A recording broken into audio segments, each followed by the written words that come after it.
بسم الله الرحمن الرحيم بسم الله الرحمن الرحيم إن الحمد لله نحمده ونستعينه ونستغفره ونعوذ بالله من شرور أنفسنا ومن سيئات أعمالنا من يهده الله فلا مضل له ومن يضلل فلا هادي له وأشهد أن لا إله إلا الله وحده لا شريك له وأشهد أن محمدا عبده ورسوله وصفيه من خلقه وخليله أدى الأمانة وبلغ الرسالة وجاهد في الله حق جهاده حتى أتاه اليقين فاللهم صل وسلم وزد وبارك على نبينا محمد وعلى آله وصحبه أجمعين أما بعد فإن أصدق الحديث كتاب الله وخير الهدي هدي محمد صلى الله عليه وسلم وشر الأمور محدثاتها وكل محدثة بدعة وكل بدعة ضلالة.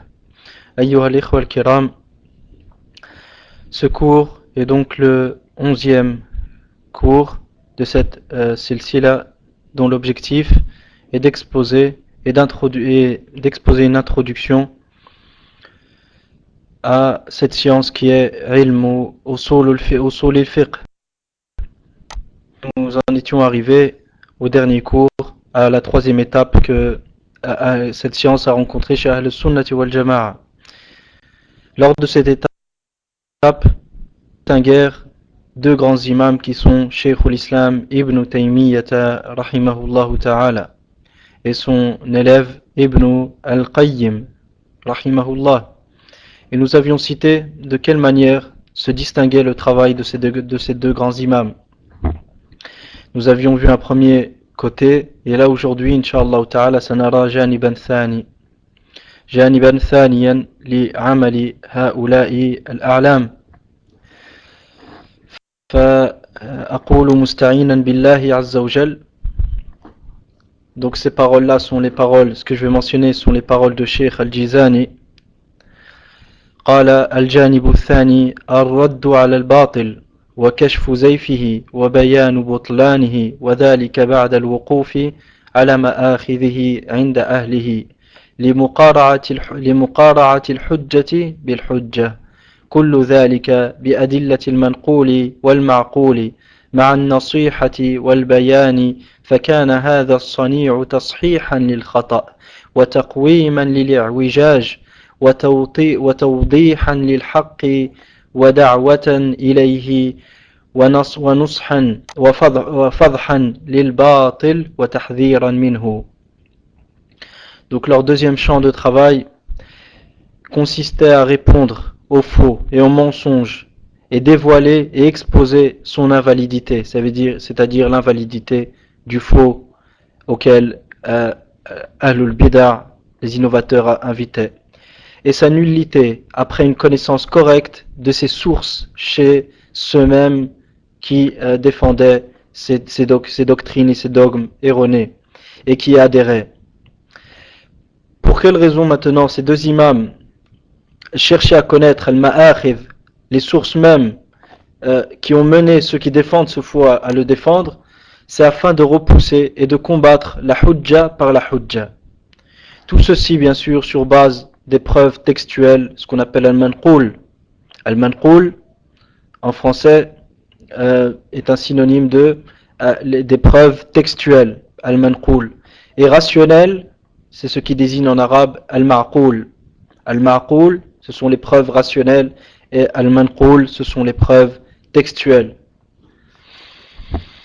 Donc tout ceci basé sur base de preuves textuelles, al-manqul, et rationnel, al-ma'qul, accompagné de conseils, de nasiha et exposé de la vérité, al-bayan. Cette démarche permit donc de corriger les erreurs, rectifier les déviations apparues entre-temps, éclairer et mettre la lumière sur la vérité et prêcher et inviter à cette même vérité au haqq. Et enfin, dénoncer et prévenir contre le mensonge al-batil qui se propageait à cette époque. Je répète, et enfin, prévenir et mettre en garde contre le mensonge al-batil qui se propageait à cette même époque. Voici certains exemples de cet exposé de la vérité et ce dévoilement du mensonge que ces deux imams s'efforcèrent d'exposer. المسألة الأولى مسألة التحسين والتقبيح العقليين وبيان طرفي الانحراف في هذه المسألة. La première question qu'ils exposèrent était la question de ce qu'on nomme التحسين والتقبيح العقليين, la question du tahsin et du taqbih rationnel, c'est-à-dire déterminer le bien et le mal à travers la raison. On mentionnait et on énoncé la voie d'Ahl Sunnati wal Jama'a sur cette question, et ont de même mis en garde contre les deux extrémités, à savoir le madhab des Asha'ira et le madhab des Mu'tazila. Maintenant, cette question qui est tahsin wa taqbih al-aqliyayn, en quoi consiste-t-elle? Elle consiste à savoir est-ce que les choses présentes dans le monde ont un bien et un mal en soi, et est-ce que la raison humaine et la prédisposition naturelle, le fitra salim, à ce qui est saine et qui n'a pas été falsifié, est-ce que cette raison et cette fitra sont à même de savoir ce qui est un bien et ce qui est un mal? Donc sur cette question, les groupes s'affiliant à cette umma se divisèrent en trois. Il y a eu tout d'abord Al-Asha'ira. Al-Asha'ira, qu'ont-ils dit?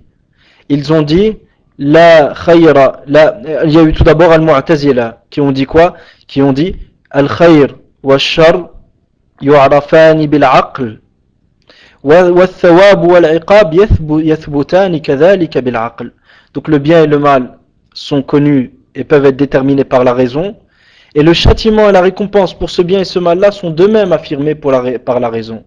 Donc selon les Mu'tazila, les Sahaba radiyallahu anhum, qui ont bu du vin avant même qu'il ne soit interdit, ces derniers méritaient le châtiment d'Allah Ta'ala. En opposition à ce madhab et en opposition à ce manhaj est apparu un autre manhaj qui était celui de Al-Asha'ira. À leur tête, Abu al-Hasan al-Ash'ari rahimahullah ta'ala, qui est, comme vous le savez, revenu quasiment vers la voie d'Ahl Sunnati wal Jama'a à la fin de sa vie. Il est revenu à la aqida il se rapprochait plus de la aqida de Ibn Kulab, et qui était à la tête d'une firqa qui s'appelait Al-Kulabiyya, qui était une firqa plus proche de Ahl Sunnati wal Jama'a que ne le sont les Ash'a'ira. Mais vu que là n'est pas le sujet, nous n'allons pas entrer dans les détails. Mais donc Abu al-Hasan al-Ash'ari, et en particulier donc en général al-Ash'a'ira, on dit ni le bien, ni le mal, ni le châtiment, ni la récompense ne peuvent être affirmés avant que le message ne soit arrivé. فَلَا حُسْنَ وَلَا قُبْحَ وَلَا ثَوَابَ وَلَا عِقَابَ قَبْلَ الْخِطَابِ. Il n'y a ni bien, ni mal, ni châtiment, ni récompense avant que le message ne vienne. Donc selon eux, selon la sha'ira, le shirk n'est pas mauvais en soi. Le shirk est mauvais parce qu'Allah nous l'a dit. Et c'est ce qui a mené l'imam Ibn Hazm rahimahullah ta'ala à dire une parole qui était assez grave. Dans Al-Muhalla, il dit rahimahullah, si Allah avait voulu, il aurait ordonné le shirk et il aurait récompensé éternellement au paradis celui qui fait du shirk. Et s'il l'avait voulu, il aurait interdit le tawhid et châtié éternellement en enfer celui qui commet le tawhid. Donc on imagine la gravité de cette parole. Mais cette parole-là, elle découle de quoi? Elle découle d'un asl, qui est que selon Ibn Hazm et selon la Sha'ira en général, le bien et le mal ne sont pas connus à travers ni la raison ni la fitra. Le bien et le mal sont connus à travers quoi? À travers les textes. Donc ce que les textes affirment comme étant un bien, c'est un bien. Et si les textes nous affirment que c'est un mal, c'est un mal. Et il n'y a pas de bien qui est connu avant les textes, ni de mal qui est connu avant les textes. La troisième position, c'est la position d'Ahl Sunnati wal Jama'a, et que Cheikh l'Islam Taymiyyah s'efforça d'exposer, de même que Ibn al-Qayyim rahimahullah, qui est que le bien et le mal sont connus par la fitra et par la raison, par le aql. Mais le châtiment pour le mal que la fitra a connu et que le aql a déterminé n'est mérité qu'après la récompense. Le châtiment n'est mérité qu'après la récompense. Al-husn wa al-qubh yathbutani qabla al-khitab, amma al-thawab wa al-iqab fala yathbutani illa ba'da al-khitab. Donc le châtiment n'est affirmé qu'après que le message ne vienne. Donc, ça c'est la position intermédiaire de Ahl-Sunnah. Donc le shirk par exemple est connu comme étant mauvais par la raison et par la fitra. Mais le châtiment n'est attribué qu'après que le message ne vienne. Avant que le message ne vienne, nul ne mérite le châtiment, bien que par sa même raison, il sait et il sait le mal de ce shirk-là. Donc ça c'était la première question que ces deux imams s'efforcèrent d'exposer. Et par la même occasion, ils ont mis en garde contre les deux extrêmes déviantes à ce sujet, à savoir Al-Mu'tazila et Al-Asha'ira, à savoir Al-Mu'tazila et Al-Asha'ira.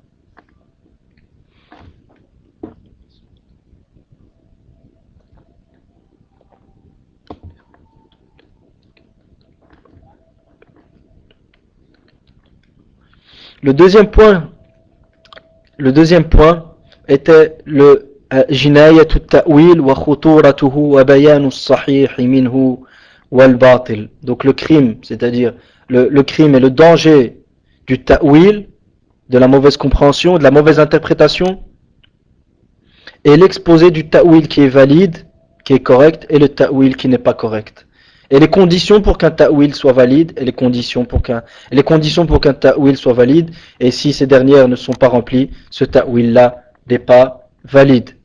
Ça c'est une des choses aussi qu'ils exposèrent. Troisièmement, الرد على من زعم أن النصوص تفيد الظن ولا تفيد اليقين وذكر الأمثلة على ذلك.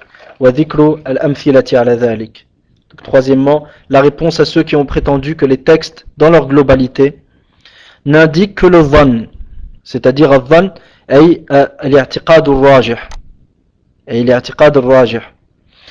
La réponse à ceux qui ont prétendu que les textes dans leur globalité n'indiquent que le dhann, que la probance. C'est-à-dire que ces textes, ce que les textes affirment, on suppose majoritairement que c'est vrai, mais on n'en est pas certain. Et non la certitude, al-yaqin, et l'exposé des preuves affirmant ce point-là. Donc, Ibn al-Qayyim et Cheikh l'Islam Taymiyyah s'efforcèrent d'exposer ce point-là, et de montrer que les textes tufid ou al-yaqin, parce que al-falasifa, ils ont dit quoi? Ils ont dit les textes la tufidu illa dhann. Amma al-aql fahuwa qat'i ad-dalala. Fa idha ta'arada adh-dhanni wal-qat'i fa nuqaddimu al-aqli bi amri Allah azza wa jalla wa imtithalan li amri Allah. Donc les philosophes à cette époque-là, ils ont dit quoi? Ils ont dit les textes n'indiquent que la supposition majoritaire quant à leur dalala. Mais la raison, ce qu'elle affirme, c'est certain. Donc si nous avons une opposition entre l'aql et le naql, nous qaddimu al-aql ala qawlihim. Donc ils ont dit s'il y a une opposition entre les textes et la raison, on fait passer les textes avant la raison, avant même les textes. Ça c'était la parole des philosophes, et c'est que ces deux imams s'efforcèrent, dont les deux imams s'efforcèrent d'exposer la fausseté. Rabi'an, درء التعارض بين العقل والنقل وإقامة الدليل والشواهد على ذلك. Quatrièmement, rejeter l'idée d'une contradiction entre la raison et les textes, et l'établissement ou l'exposé des preuves et des témoins qui rejettent cette théorie-là. Quelle théorie? Qu'il y a une contradiction entre la raison et les textes. Il n'y a pas de contradiction entre l'aql as-sarih ou an-nass as-sahih. Il n'y a pas de contradiction entre l'aql as-sarih as-salim et entre an-nass as-sahih. Entre la raison saine et explicite, ce que la raison indique d'une manière explicite, et entre les textes authentiques. Il n'y a jamais de contradiction. Donc ces deux imams s'efforcèrent d'exposer ce point-là, qu'il n'y a pas de contradiction entre ces choses, et de répondre aux ambiguïtés de ceux qui prétendent le contraire.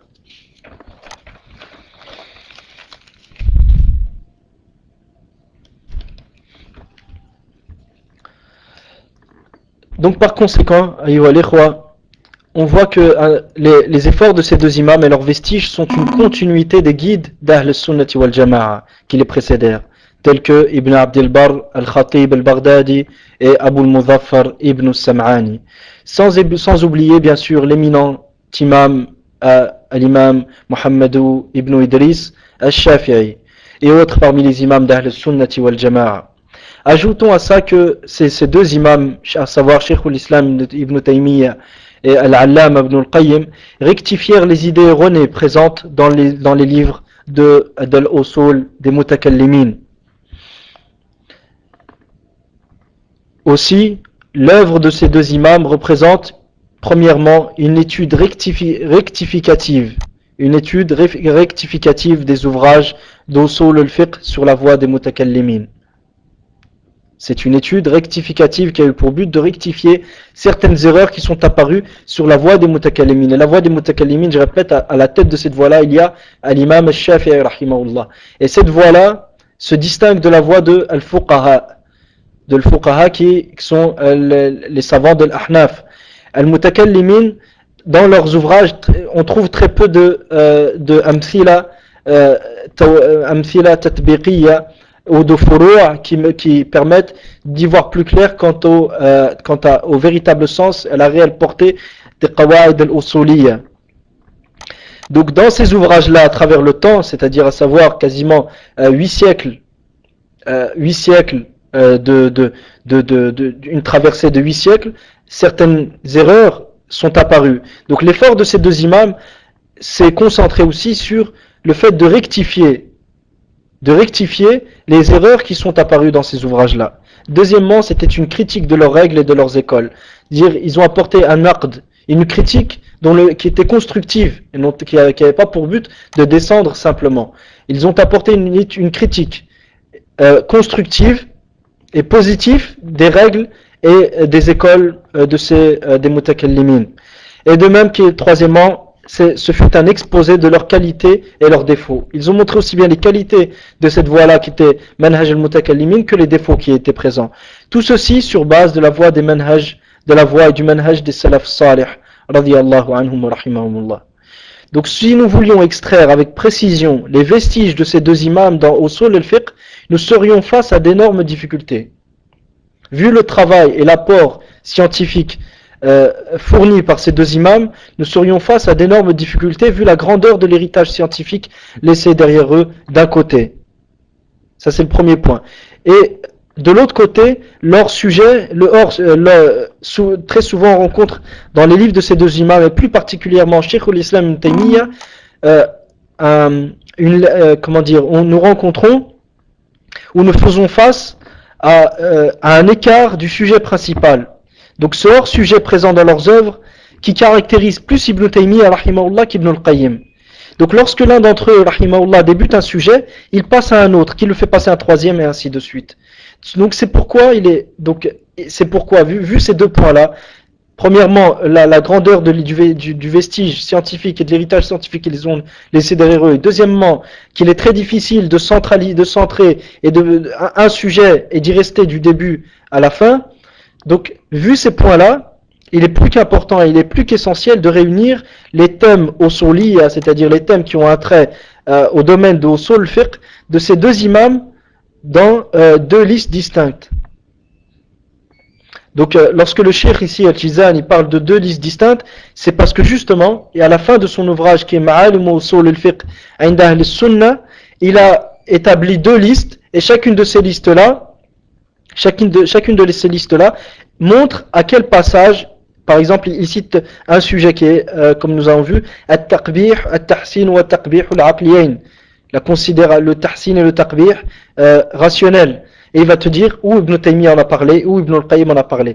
Donc ce travail-là que le cheikh a fourni est une facilité qui est donnée afin de comprendre et de voir la richesse du travail de ces deux imams-là.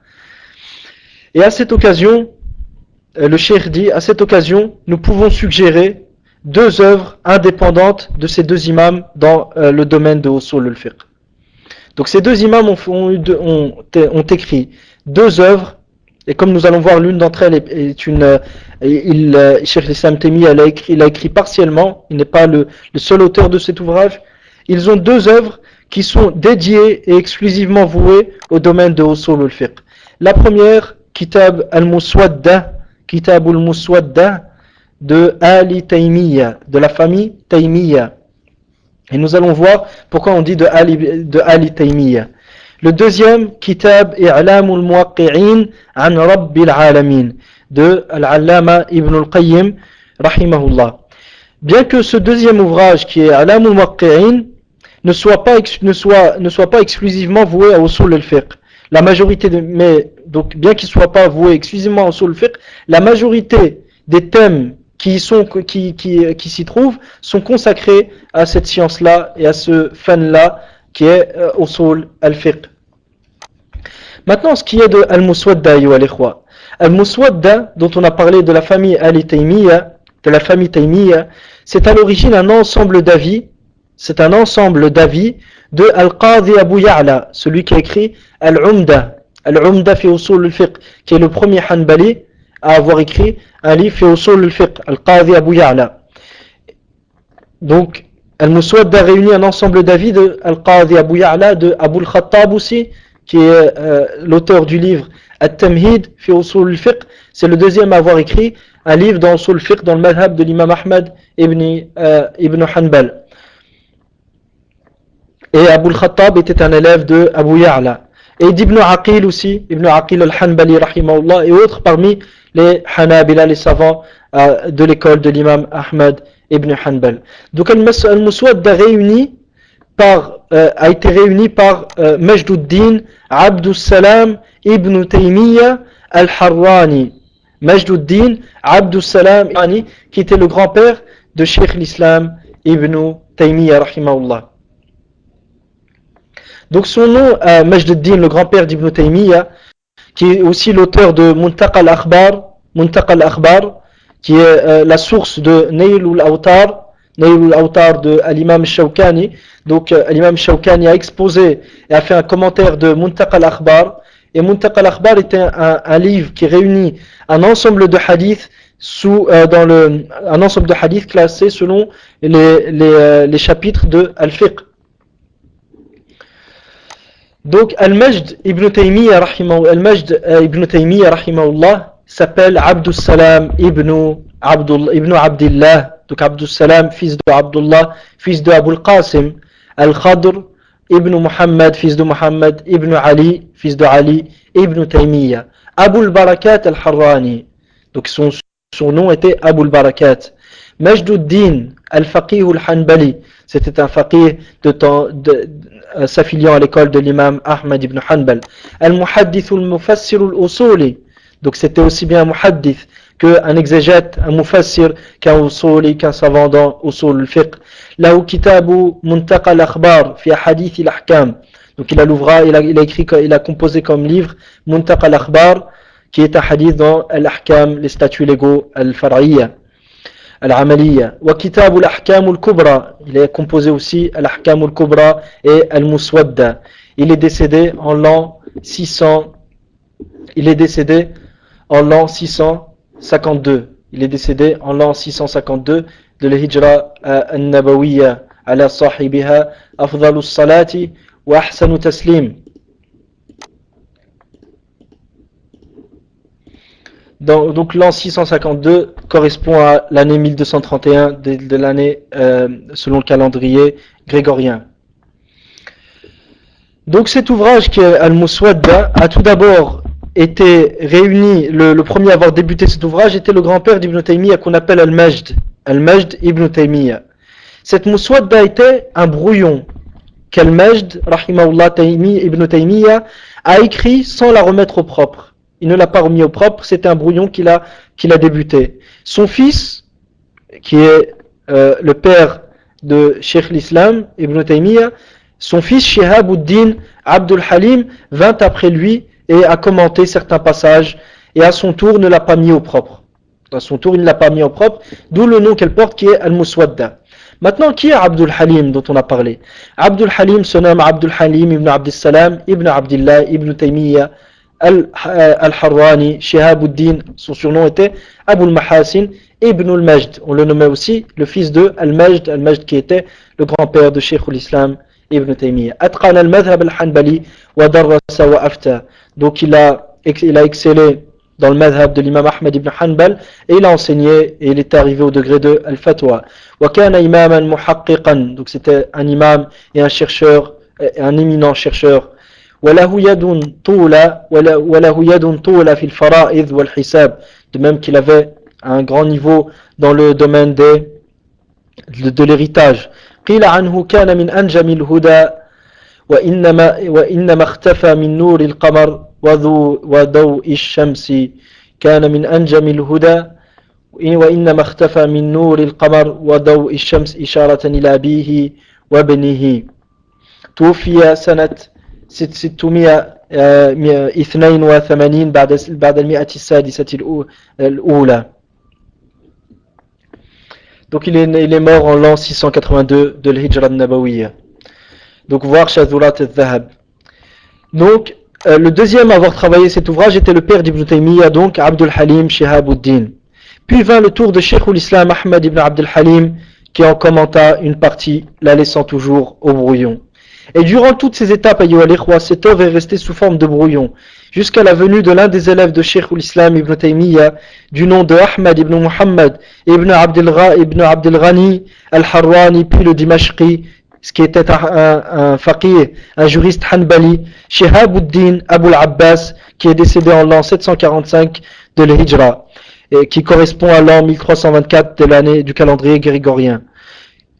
Donc c'est cet imam-là, a assemblé cette œuvre, Al-Muswadda, il l'a assemblé, donc il s'est occupé de l'assembler en premier lieu, de l'ordonner, et il l'a écrit au propre, et démêla les différentes parties.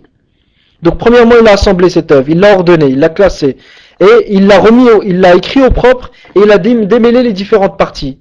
Il distingua ainsi les paroles de son cheikh qui était Cheikh l'Islam Ibn Taymiyyah, en disant Qala Shaykhuna. Donc quand c'était Ibn Taymiyyah qui parlait, il disait notre cheikh a dit. Lorsque c'était son père Abdul Halim rahimahullah qui parlait, il disait Qala walidu Shaykhina, le père de notre cheikh a dit. Et quand c'était le grand-père Cheikh l'Islam Taymiyyah, al-Majd, il le laissa muhmalan, sans commentaire, il le laissait comme tel.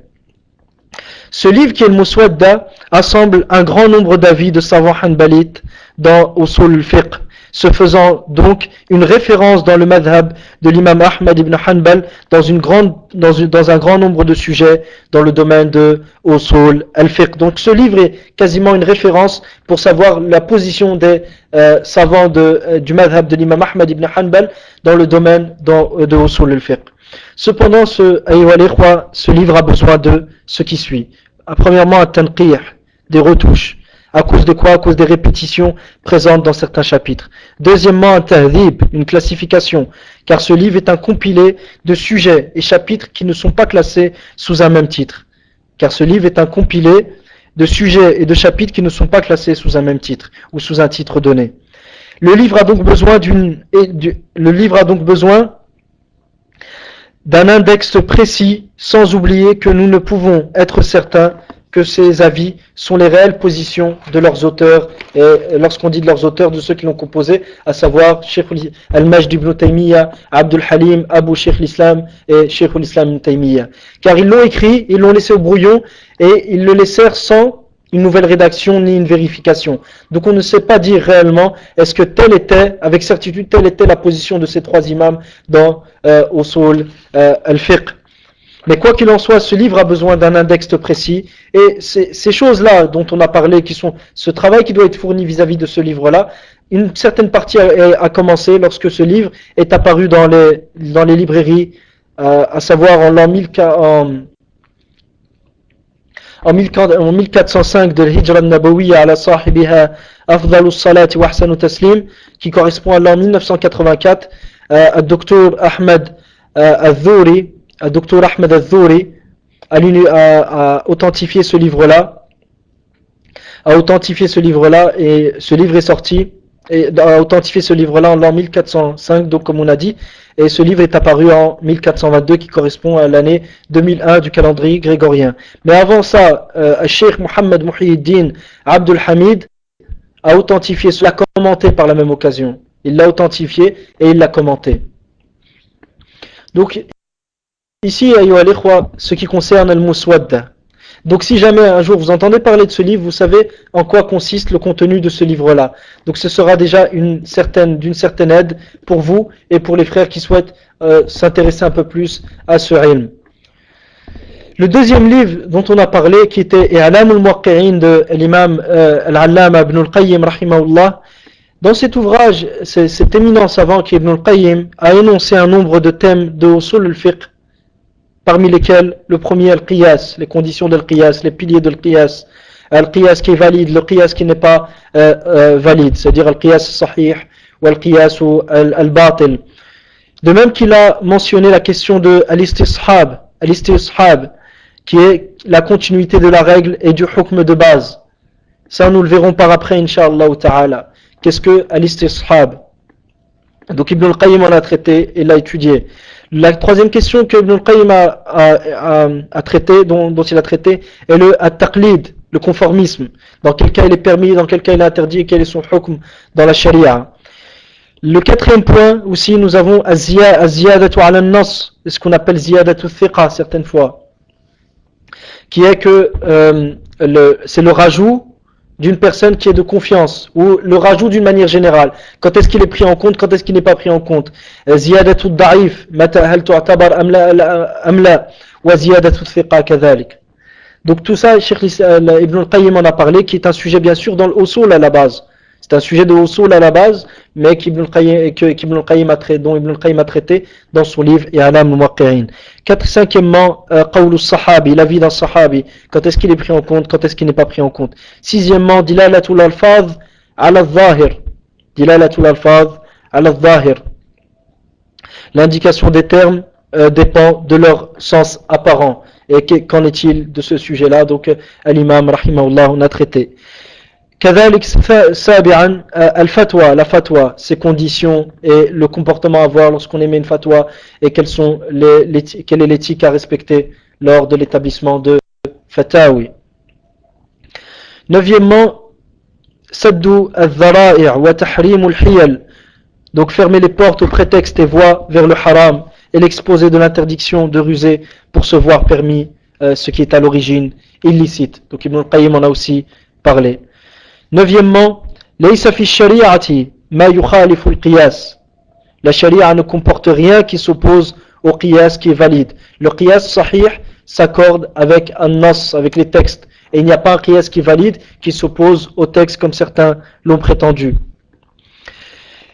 Et Ibn al-Qayyim a aussi développé d'autres thèmes comme ذكر أئمة الفتيا من الصحابة والتابعين ومن بعدهم. Il mentionna aussi les maîtres de la fatwa parmi les sahaba, les tabi'in et ceux qui leur succédèrent sur la même voie. Deuxièmement, شرح خطاب عمر رضي الله عنه في القضاء. Il a fait le commentaire et l'exposé du discours que Omar a fait dans l'écrit de Omar, dans la manière de juger lorsqu'un litige se présente à toi et que Omar a envoyé à Abu Musa al-Ash'ari radiyallahu anhu. ثالثا أنواع الرأي المحمود والرأي المذموم. Donc les différentes sortes de ra'yi qui soient honorables ou blâmables. Donc Ibn al-Qayyim en a aussi traité dans cet ouvrage. رابعا مسائل الطلاق والإيمان أو الأيمان. لست أدري لأن الظاهر من كلام الشيخ الجيزاني أو الطبعة التي في يدي أنه قال أن مسائل في الطلاق والإيمان ولعله الأيمان والله تعالى أعلى وأعلم. Donc des questions il a aussi exposé certaines questions sur le talaq, sur le divorce et sur soit les serments, soit sur la question de l'iman. Donc la taba'a que j'ai entre les mains, nous voyons al-iman. Mais il se peut aussi que ce soit al-ayman qui sont les serments et les ahkam qui tournent autour des serments. Sadisan fatawi an-nabi sallallahu alayhi wa sallam fi al-aqidati wal abwab al-fiqhiyya. Donc les fatawi, les avis juridiques du prophète sallallahu alayhi wa sallam dans la aqida, dans le dogme et les différents chapitres du fiqh. Donc les fatawi du prophète sallallahu alayhi wa sallam dans le dogme et les différents chapitres du fiqh.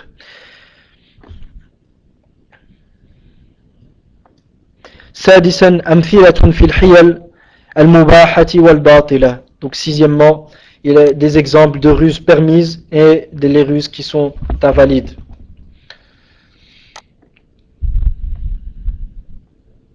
سابعا أمثلة في رد المتشابه إلى المحكم. Donc il a aussi septièmement ou huitièmement, il a cité des exemples illustratifs de la démarche de comprendre le mutashabih, c'est-à-dire les textes qui ont plusieurs significations, selon al-muhkam, les textes qui n'ont qu'une seule et même signification. Donc il a mentionné des exemples illustratifs de cette démarche que chacun se doit de faire, qui est de comprendre al-mutashabih, c'est-à-dire les textes du Coran et de la Sunna qui ont plusieurs significations, selon al-muhkam qui n'a qu'une seule et même signification. Donc Ibn al-Qayyim a mentionné plusieurs exemples pour prouver cette démarche-là et mettre la lumière sur cette démarche. Donc, ayyuha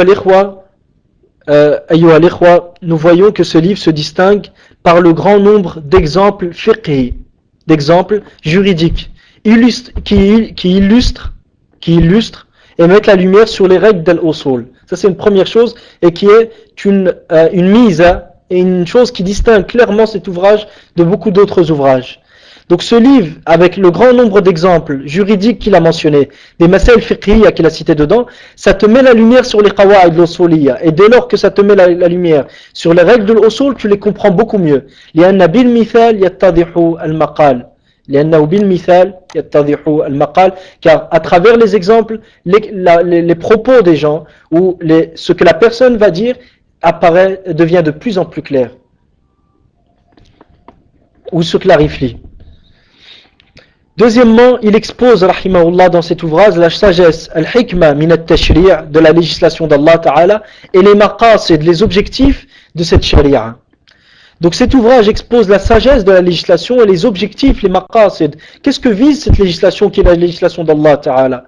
Par exemple, il a répondu dans cet ouvrage à ceux qui ont prétendu qu'Allah peut réunir dans un même hukm deux choses, dans un même hukm, dans les ahkam, entre deux choses qui sont opposées. Et il peut séparer dans le hukm deux choses qui sont semblables sans aucune distinction entre les deux. Ou sans aucune distinction qui a un effet, c'est-à-dire mu'athira.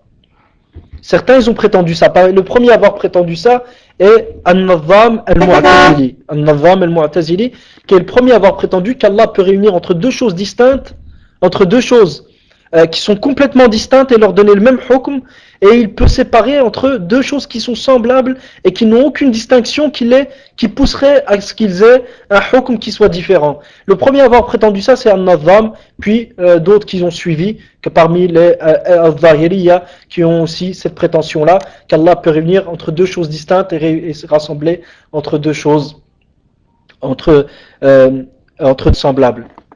Et il peut rassembler entre deux choses il peut séparer entre deux choses qui sont semblables. Et c'est ce qui a poussé aussi An-Nadham à renier Al-Qiyas. C'est ce qui a poussé An-Nadham al-Mu'tazili à renier Al-Qiyas. Et c'est ce qui a poussé aussi d'autres personnes par après à renier Al-Qiyas et dire que lorsque deux choses sont semblables, ça ne veut pas dire qu'il y a le même hukm, car Allah peut réunir entre deux choses Allah peut séparer entre deux choses qui sont distinctes, Allah peut séparer entre deux choses qui sont semblables en apparence. C'est ce qu'ils ont prétendu et on verra d'autres exemples, Inch'Allah Ta'ala, au prochain cours pour mettre la lumière un peu sur cette question-là. On mentionnera un certain nombre d'exemples. Est-ce que An-Nadham al-Mu'tazili a cité comme shubha pour remettre en cause ce principe qui est le qiyas, et les exemples qu'il a donnés, dans lesquels selon lui Allah a réuni entre deux choses qui sont distinctes, et il a séparé entre deux choses qui sont semblables. On verra ça, Inch'Allah Ta'ala, au prochain cours, pour justement qu'on comprenne mieux le travail de ces deux imams qui sont Ibn al-Qayyim et Cheikh l'Islam Taymiyyah et Ibn al-Qayyim, rahimahullah Ta'ala.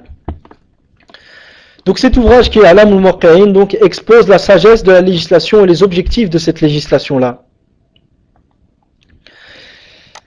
Et cet ouvrage se distingue aussi par la qualité de l'exposé qui s'y trouve. Et la qualité de l'exposé et du style. Le style d'écriture est un style qui est très plaisant et c'est un style très plaisant et qui est simple. Quatrièmement, l'abondance de hadiths de hadiths dans cet ouvrage-là. Et les textes aussi selon les sahaba et les tabi'in radiyallahu anhum. Cinquièmement, les avis détaillés de certains imams de cette communauté que l'imam al-Qayyim rahimahullah a mentionné dans son ouvrage. Donc en ce qui concerne le style, je reviens simplement dessus, c'est la qualité, la beauté du style surtout. La simplicité, il se peut que ça soit plus ou moins simple pour une personne, il se peut que ça soit plus simple pour une personne que pour d'autres, mais quoi qu'il en soit, un arabi, quelqu'un qui qui comprend convenablement la langue arabe, ce style lui sera très très plaisant. Et il trouvera une beauté dans ce style d'écriture. Et parmi les exemples de cette abondance de hadiths et des textes selon les sahaba et les tabi'in, radiyallahu anhum, il y a les textes que l'imam al-Qayyim a mentionnés, qui sont très très importants pour montrer que le qiyas est une base et un fondement dans la religion qui est accepté et qui n'est pas, comme le disent al-Zahiriya, un tashri' en dehors d'Allah Azza wa Jal, ou une bid'a muhdatha, ou une hérésie dans la religion d'Allah Ta'ala. Donc Ibn al-Qayyim a cité un grand nombre de textes et de textes des Sahaba radiyallahu anhum qui utilisaient eux-mêmes le qiyas. Donc pour ceux ici, donc ça c'est un commentaire, ça ne rentre pas dans les paroles de l'imam Jizani, de Sheikh al-Jizani. Donc pour ceux qui nient, qui remettent en cause le qiyas, il faut savoir Ibn al-Qayyim, que nous allons voir Inch'Allah dans un cours à part entière et indépendant de ces cours-là. Donc l'ensemble de ces textes qu'Ibn al-Qayyim rahimahullah a mentionné, il y a deux solutions. Soit les Sahaba ont innové un manhaj et un tashri', ils ont légiféré en dehors d'Allah Azza wa Jal, et ils ont innové une hérésie. Et les autres sahaba qui ont vu que ces sahaba-là qui ont utilisé le qiyas, ils ont vu que les sahaba ils ont utilisé le qiyas, ils ont gardé le silence. On a deux solutions. Soit on prétend que les sahaba sakatu anil munkar, ils ont gardé le silence face à un munkar, et qui était une nouvelle base dans la religion qui venait d'apparaître. Donc soit on prétend ça, et la yakhfakum, ne vous échappe pas la parole du prophète sallallahu alayhi wa sallam, celui qui garde le silence face à une vérité est un shaitan akhras, est un shaitan silencieux, ou un shaitan muet. Ou et de même la parole d'Allah Azza wa Jal, kuntum khayra ummatin ukhrijat linnas ta'muruna bil ma'ruf wa tanhauna 'anil munkar.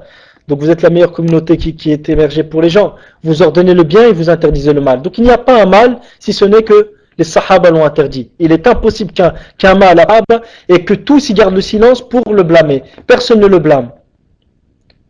Ça, c'est impossible que ça se produise. Donc si un certain nombre de sahaba ont utilisé une démarche et un procédé qui est en réalité le qiyas, et que les autres sahaba ont gardé le silence, qu'ils ont gardé le silence face à ce procédé-là, et ils ne leur ont pas dit vous avez innové dans la religion un nouveau procédé. Donc le fait que les autres sahaba ont gardé le silence face à ceux qui ont utilisé ce procédé-là, ça montre que le procédé en soi n'est pas une bid'a et n'est pas une erreur. Mais ce qui peut être une erreur, c'est l'application de ce procédé-là. Tatbiq al-qiyas ala ard al-waqi' ou fil masail, c'est là que l'erreur elle peut apparaître. Mais quant à l'origine même du qiyas, c'est une démarche et un procédé qui est convenable et accepté dans la religion d'Allah Ta'ala. Et ici se termine, ayyuha al-ikhwa, le cours d'aujourd'hui, Inch'Allah. Je résume ce dont on a parlé. Parler donc de cette troisième étape que Ilm Usul Fiqh a rencontré chez Ahl Sunnati wal Jama'a. Dans le cours précédent, nous avions parlé du premier côté, ou de la première optique par laquelle nous pouvons observer les efforts de ces deux imams qui sont Cheikh l'Islam Ibn Taymiyyah et Ibn al-Qayyim rahimahullah. Dans ce deuxième cours, donc dans le cours d'aujourd'hui, nous avons vu quoi? Nous avons vu la deuxième optique par laquelle nous pouvons observer l'effort de ces deux imams, qui était de remettre en cause, de prouver les erreurs des mubtadi'a, de rectifier certaines erreurs qui sont apparues dans les livres de Usul Fiqh sur la voie des mutakallimin, de prouver de même, de mettre la lumière sur certaines questions qui ont vu apparaître deux extrêmes déviantes. Parmi ces questions, nous avons vu al-tahsin wa al-taqbih al-aqliyayn, déterminer qu'une chose est bonne ou mauvaise en fonction de la raison. Nous avons vu la position des Mu'tazila, la position des Ash'a'ira, la position des Ahl Sunnati wal Jama'a, qui est une position intermédiaire. Donc, ces deux imams s'efforcèrent de montrer ce point-là et d'autres points que nous avons cités dans ce cours-là. De même que nous avons vu deux ouvrages qui étaient indépendants de ces deux imams dans le domaine de Usul Fiqh. Nous avons vu le Muswadda de la famille de Taymiyyah. Nous avons vu qui sont les auteurs de cet ouvrage-là, à savoir le grand-père d'Ibn Taymiyyah, Al-Majd, Abu al-Barakat, le père d'Ibn Taymiyyah, rahimahullah, Abu al-Mahasin, Abdul Halim, et Cheikh l'Islam Ibn Taymiyyah, rahimahullah ta'ala. Nous avons vu aussi, tenu de cet ouvrage-là, les avis des savants de l'école de l'imam Ahmad ibn Hanbal dans le domaine de Usul Fiqh, et ce dont cet ouvrage a besoin. Nous avons vu ça aussi. Et de même, puis nous sommes passés à Kitab I'lam al-Muwaqqi'in. Nous avons observé le contenu de ce livre d'une manière concise. Et voilà le contenu du cours d'aujourd'hui. Wallahu ta'ala a'la wa a'lam. Wa sallallahu ala nabiyyina Muhammad wa ala alihi wa sahbihi ajma'in. Walhamdulillahi rabbil alamin. Fama kana min sawabin famin Allah wahdah. وما كان من زلل وما كان من خطأ أو زلل أو نسيان فمني ومن الشيطان والله ورسوله منه براء. Donc tout ce qui a pu être juste dans cet exposé ne vient que d'Allah seul. Toute erreur, oubli ou omission ne vient que de votre frère et du shaitan. Et Allah et son messager en sont innocents. Et Allah demeure le plus savant. Wa sallallahu ala nabiyyina Muhammad wa ala alihi wa sahbihi ajma'in walhamdulillahi rabbil alamin. Wassalamu alaikum wa rahmatullah. S'il y a des questions, on va laisser 15 minutes, incha'Allah ta'ala. Des questions sur le sujet. Je reviens juste sur une question qu'un frère a posée. Al-Mutashabih, l'équivoque. Est-ce que le Mutashabih est ce que désigne ce qui porte à équivoque? Al-Mutashabih, Al-Mutashabih, comme le dit l'imam Shanqiti dans Al-Mudhakkira fi usul al-fiqh. Donc il dit Al-Mutashabih, c'est ce qui peut avoir plusieurs significations. Al-Muhkam, c'est ce qui n'a qu'une seule et même signification. C'est une des meilleures définitions qui a été donnée. Et de toute manière, Inch'Allah, nous verrons ce sujet par après, lorsqu'on aura terminé cette introduction à Usul al-Fiqh. Mais je pense qu'on va raccourcir l'introduction pour pouvoir passer à d'autres points. Donc simplement, je tenais à vous annoncer une chose, Inch'Allah ta'ala, c'est qu'après cette introduction, je pense qu'on va laisser le livre Al-Ma'alim fi Usul. Pour quelle raison? Parce que il se peut que tout le monde ne cerne pas le contenu, pour passer à un autre livre, qui est Al-Qawa'id al-Usuliyya de Cheikh Walid al-Sa'idan.